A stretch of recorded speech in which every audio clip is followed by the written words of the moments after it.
爸母伫客厅为着一寡代志在商量，大细声屁屁叫。本来想讲来做一个公亲，因莫阁冤啊。当要开喙的时阵，阿公雄雄甲我叫去边仔讲，点点较无网。原来爸母冤家的因端，阿公早就知，因翁仔某的代志，互因家己去瞧就好。你莫讲话，拢无你的代志。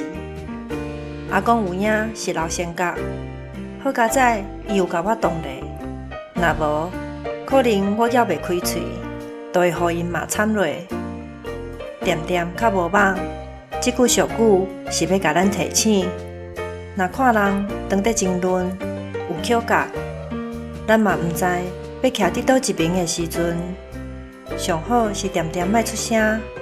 万不离讲毋对话，颠倒是甲家己惹输呢。